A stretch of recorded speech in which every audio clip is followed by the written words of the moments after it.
Chris Godwin is now officially the top wide receiver available with free agency just a week away. That and more on today's episode of Locked On Bucs.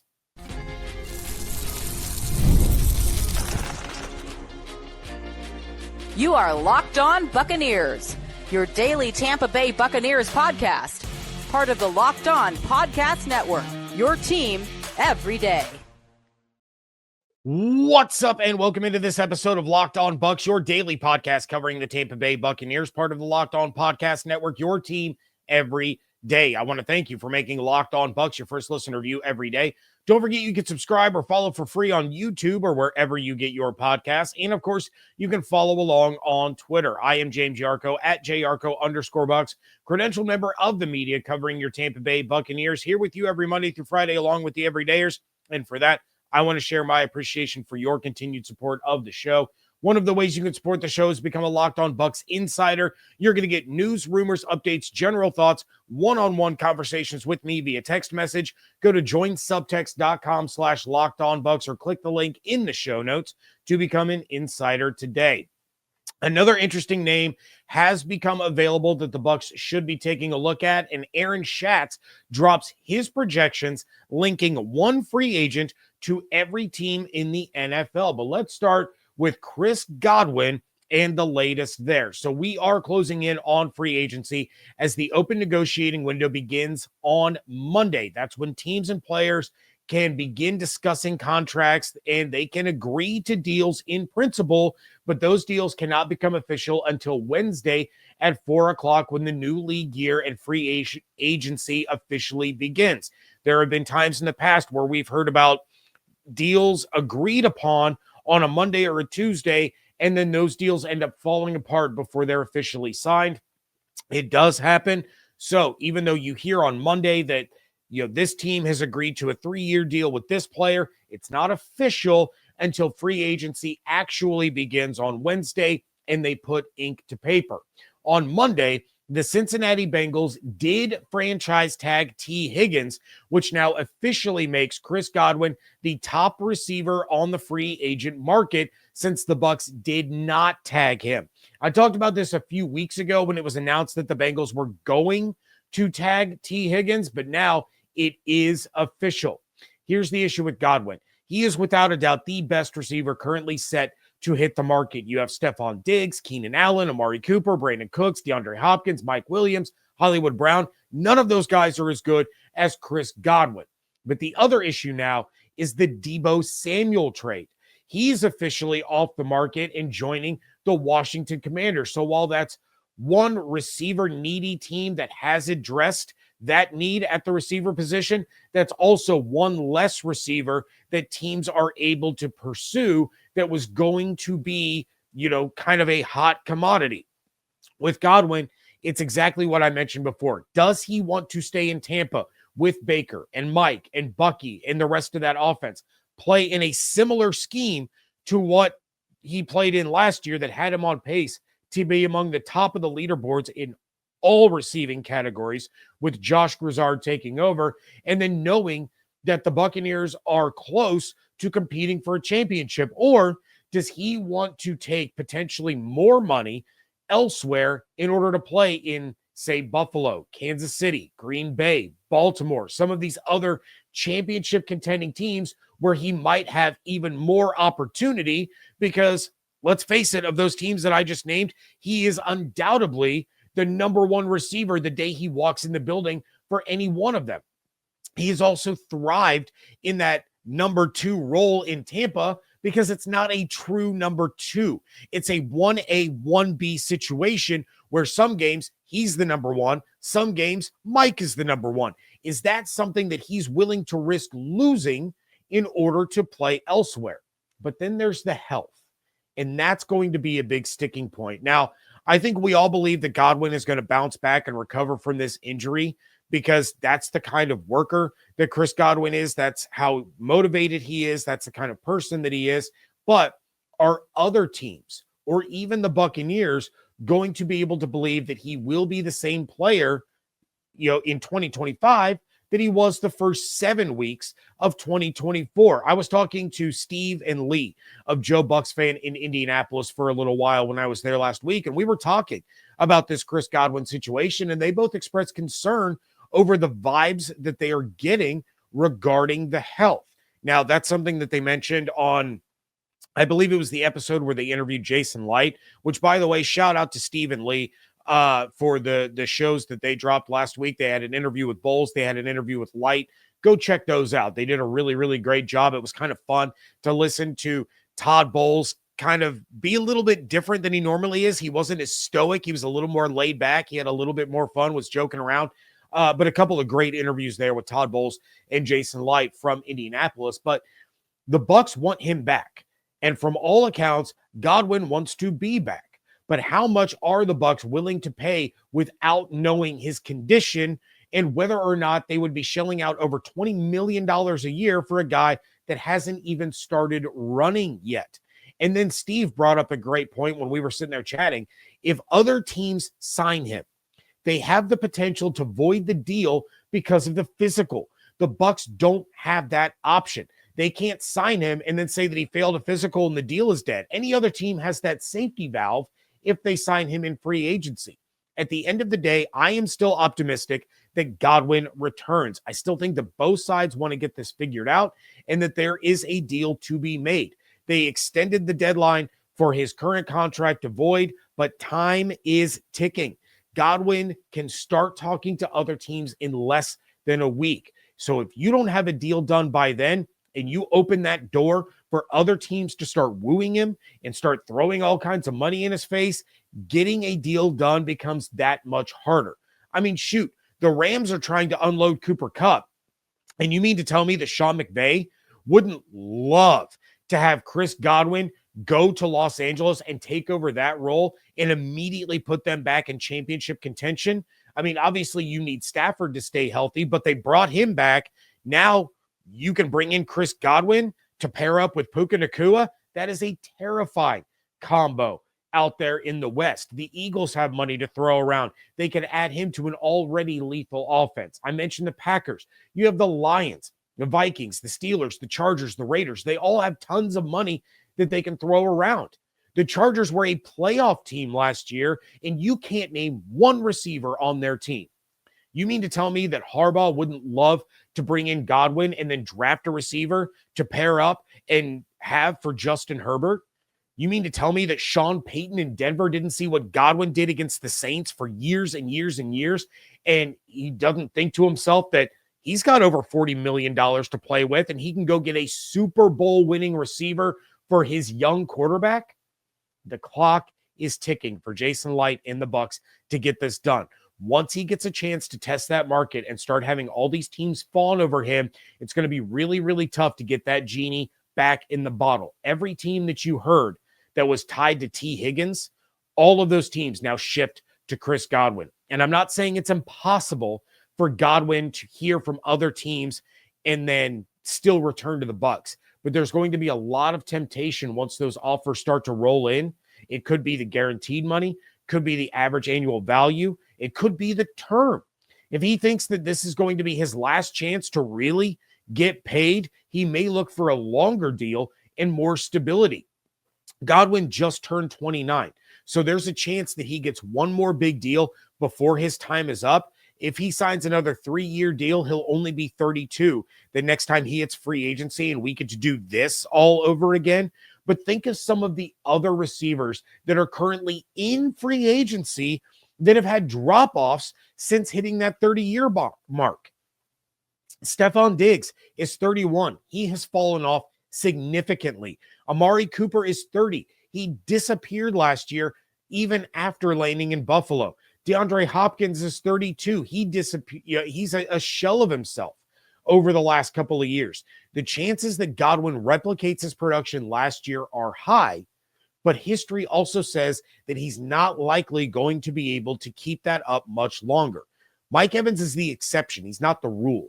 And I'm not saying that Godwin can't be the same way, but the odds are against him. And that's what makes this so tough, is because Godwin knows that. He knows that if he drops off by time he hits free agency again, that he's probably going to get half or less than what he will in this deal. It's going to be an interesting couple of days. Hopefully there's some good news in the near future. As Light talked about last year, when both sides want to get something done, then it's usually easy to find that middle ground. But it's also important to remember that when Evans signed last year, it was over the weekend, just a day or two before that legal tampering, I hate that term, the open negotiating window began that Monday. So we may not hear about an agreement until Saturday or Sunday, if there's going to be one to talk about at all. An interesting name just became available on the defensive side of the ball. That is coming up next on today's episode of Locked On Bucs, part of the Locked On Podcast Network, your team every day. And the game tips off. The NBA action is just getting started, and there's no better place to get in on it than FanDuel, America's #1 sportsbook. With FanDuel, you can place live bets throughout the game, so even if you miss the opening tip-off or want to bet on a fourth quarter comeback, you can stay in the action. And if you're looking for a bigger payout, you can even combine live bets into a same-game parlay. I love using FanDuel's live betting feature because it keeps every moment of the game exciting. Whether I'm backing my team for a late game rally or picking a player to hit a clutch three, I never feel like I've missed my chance. Plus, the app is easy to use, and when you win, you get paid instantly. The Boston Celtics are the favorites to win the NBA Finals at plus 175, followed by the Oklahoma City Thunder at plus 195, and then the Cleveland Cavaliers at plus 700. Right now, new FanDuel customers can get $150 in bonus bets if your first $5 bet wins. Just visit FanDuel.com to join today. That's FanDuel.com for your shot at $150 in bonus bets. Make every moment more with FanDuel, the official sports betting partner of the NBA. Thank you again for making Locked On Bucs your first listen or view every day. For your second listen, check out the Locked On NFL Draft Show with Damian Parson and Keith Sanchez. Now that the season is over, get the latest draft rankings, rumors, and news every day. Find Locked On NFL Draft on YouTube or wherever you get your podcasts. So the Philadelphia Eagles released cornerback Darius Slay on Monday, designating him a post-June 1st cut in order to save $4.5 million against the salary cap. Now, is he a guy that the Bucs should be interested in? Yes, absolutely. Again, you're not looking to him as a long-term solution, but this is a veteran corner coming off of a Super Bowl win that can come in a similar role as to what I talked about with Khalil Mack on yesterday's show. You're still drafting a corner in the early rounds, but now you have a former All-Pro and a 6-time Pro Bowler in the room with Zion McCollum, with whoever it is that you draft, with Izien, with Tyke Smith. You're building up the leadership and experience in that secondary to complement Antoine Winfield Jr. as one of those guys in the back end that can help put the defense over the top. Slay joined Philly in 2020 after being drafted by Detroit in the second round in 2013. He played 14 games last season, 12 games in 2023, but every game in 2021 and 2022.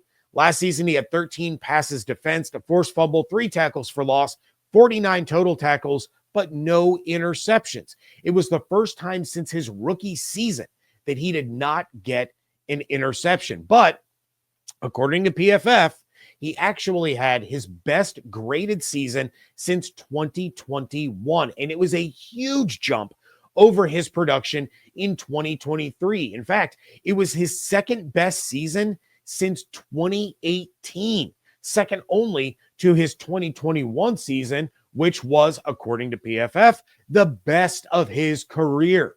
Slay was targeted 87 times last year and allowed 45 completions for 553 yards and 4 touchdowns. That's a passer rating of 82.2 when targeted, the 4th lowest of Slay's career. He also had the second best missed tackle rate of his career, which is something that would be nice in the Bucs secondary, is a more sure tackler in that level of the defense. The reason I bring up Slay, because no, I do not think that the Bucs should be in on every single defensive player that becomes available. But this one makes a lot of sense because of the experience that he brings and the youth that they are going to have at cornerback. They need that guy to bring the young players along, help them get used to the NFL in the case of whoever it is that they draft, or in cases like Zion, Izzy, Tyke, help take them to the next level. The other reason I bring him up is because he is not going to break the bank. You are going to get really good production for not a ton of money. Slay is coming off of a 3-year, $42 million deal, but he had just $24.5 million in guaranteed money. So you're going to get Slay for around $6 to $7 million a year in guaranteed money. You're probably looking at a 2-year, $20 million deal, about $14 million in guarantees, but then incentives for games played, takeaways, Pro Bowls, playoff games, things like that. This is going to be an affordable move for winning now, but also developing your secondary, your very, very young secondary for the future. And I'm going to bring it back to this too. Todd Bowles wants ball hawks, 28 career interceptions, 5 fumble recoveries, 5 career defensive touchdowns, and 160 pass breakups. He is a playmaker that disrupts the opposing offense and can take the ball away. That's what Todd Bowles wants. He's a little bit small compared to what Todd Bowles usually looks for in a corner. He's 6 foot, 190 pounds, but he gets the job done. I think Slay is probably going to give you the biggest bang for your buck in free agency if you're looking for a player that isn't going to cost huge money. Charvarius Ward, DJ Reed, Jonathan Jones, you're looking at more than double what Slay is probably going to get from a team this offseason. And this continues to fit the mold that I've been pushing a little bit lately. It is a good combination of young players to set you up for the future, but some tested and proven veterans that put you over the top this year or in 2026. I've said it before. I'll continue to say it throughout this entire process. The goal is fill as many needs as possible in free agency. That way, when you go to the draft, you are not forced into taking one particular position, and you can build the roster up with the best players available. Yes, you would still need to draft an edge rusher. You would still need to draft a corner and a linebacker and a safety. But there is no additional stress in taking one position over the other.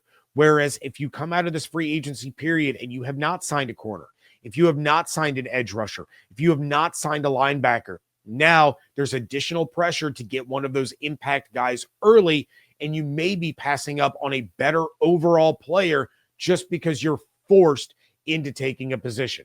The Bucs, Jason Light, his staff, they've been really, really good at making sure that they have supplemented their roster in free agency heading into the draft over the last couple of years.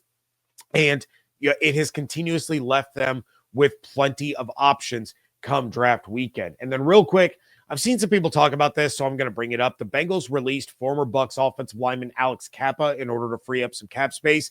No, the Buccaneers should not bring him back. I know he's got a special place in the hearts of Buccaneers fans, but he has not been good in Cincinnati. That one had buyer's remorse from the jump, and now the Bengals can finally get out from under that contract. I mean, as depth, it's whatever. I think there's going to be better depth options out there and other guys that would do a better job for the Buccaneers if they have to go into the starting lineup because of injury. So no, do not get sentimental. The Bucs do not need Alex Kappa. And then another move in Cincinnati, the Bengals are looking to trade Sam Hubbard. And if they can't trade him, they're expected to release him. He is not going to have the kind of impact that Trey Hendrickson would. Probably wouldn't have the same level of impact that Khalil Mack would, but it is a name to keep in mind if he becomes available. 38.5 sacks in 7 seasons, only 2 last year, but at least 6 sacks in each of the previous 3 seasons. Again, just a name to keep in mind. Keep a little bit of an eye out as to what's going on with Sam Hubbard, because that is a player that I think the Bucs could potentially be interested in if they cannot figure out a way to make the money work with Khalil Mack, if they're not going to make a trade. And then if they're not going to focus on a guy that I'm about to talk about, because pairing free agents with their likely destinations, that is coming up next on today's episode of Locked On Bucs. Wrapping things up here on Locked On Bucs, and Aaron Schatz of ESPN went team by team through the NFL and projected one free agent signing for every single team. Some of the highlights include Hollywood Brown to the Buffalo Bills, Justin Fields to Cleveland, DJ Reed to the Steelers, Stephon Diggs to the Chiefs, D-Hop to the Chargers, Russell Wilson to the Giants, Khalil Mack to the Eagles, Evans guy Zach Bond to the Panthers, Hassan Reddick to the Saints, and you guys are going to love this. He still has Chris Godwin going to the Washington Commanders, but for the Bucs, he pairs them with former Eagles edge rusher Josh Sweat. Schatz says, quote, although the Buccaneers were a surprising 11th in pass rush win rate at 41.7% this past season, they're probably losing several edge rushers to free agency, including Anthony Nelson and Joe Tryon-Shoyinka. Enter Sweat. Fresh off an impressive Super Bowl 59 performance, he had 6 tackles, 3 quarterback hits, and 2.5 sacks. Sweat also had 8 sacks during the regular season and 33 pressures. He will be 28 next season, so he's right in the prime of his career, end quote. The connection between Sweat and the Bucs is going to continue to gain steam over the coming days. Just like with Khalil Mack, the Bucs are going to be tied in one way or another to a lot of the edge rushers that are on the market. Same with corners, same with safeties, same with linebackers. I'm just not sure the Bucs are going to pay the price it's going to take in order to get Sweat. Yes, he was outstanding in the Super Bowl, but you're going to sign him to a, 4-year deal for over $80 million when he has one season with double-digit sacks over the course of his 7-year career. Hey, don't get me wrong. If Sweat signs with Tampa, we're all going to be excited. It'll still be a huge boost to the defense, and they do need multiple edge rushers. Yes, Sweat is more of a long-term and a short-term move rather than guys like Mack or Slay that I've talked about, those aging veterans. It just seems like where the Bucs are right now, they either make a tsunami-sized splash with a move like trading for Hendrickson or Garrett, or it's going to be more of the short-term play on a guy like Mack. So my other concern with Sweat is that I'm not sure he's the anchor that the Buccaneers need. He's not the Shaq or the JPP level guy to be that alpha edge rusher. I know Diaby says that he can be that player. That has yet to be determined. You sign Sweat, you have Yaya and Braswell, you draft a guy, maybe you sign another edge like a Marcus Davenport that can be a rotational guy on the cheap, and you can kind of control his snaps and hopefully mitigate, his injury issues. With that many fresh bodies in and out of the rotation, you may not need that true alpha. But I still think the Bucs need that type of guy within the position group to be that unquestioned leader, to be that veteran presence that players are going to look to and is going to help bring them along, teach them a couple of tricks of the trade, and improve the entire position group. And I'm not saying all of this to be a Debbie Downer on Josh Sweat. I think if the Bucs get him, it's going to be a really good signing. And he's going to help the pass rush in a big way. I'm just starting to get to the point now where everyone pointing to the Bucs and Sweat as a likely pairing in free agency because it's so obvious. It makes me think that he's not the guy that the Bucs are going to end up pursuing. And Jason Light, early on in his career, he spent a lot of money on outside free agents. The Bucs have gotten away from that over the course of the last couple of years, with the exception, of course, of, Brady, Gronk, Fournette, Antonio Brown. Like those guys, those were the final pieces for a Super Bowl team. They spent pretty solid money on Ndamukong Suh to replace Gerald McCoy, but they haven't been those major splash guys in free agency over the course of the last 5 or so years. So the biggest domino to fall in all of this is, of course, Chris Godwin and whether or not the Bucs are on the hook for over $18 million in dead cap this year or not. Once 4 o'clock Wednesday hits, if there isn't a deal done with Godwin, that contract voids and that $18 million hits the cap. The Bucs also still need to do some work to free up money. I expect that to start happening here over the course of the next couple of days. They can take a couple of different guys, restructure them, and all of a sudden you got $40+ million in cap space. You can do whatever you want. There's going to be some restructures. Do not be shocked if we have a player or two released before the weekend. But all of that is going to start to trickle in this week as teams are getting prepared for free agency next week. I'm going to get Evan's thoughts on the Bucs' internal free agents tomorrow. Godwin, Levante, Bredesen, Nelson, those kinds of guys. He's going to drop his predictions on who stays, who goes, and what he thinks the contracts are going to look like. And then, of course, maybe we're going to have plenty to react to based on what happens around the NFL on Tuesday. That said, that's going to do it for this episode. Please make sure that you are following everything on Twitter at Locked On Bucs, at @JYarcho_Bucs.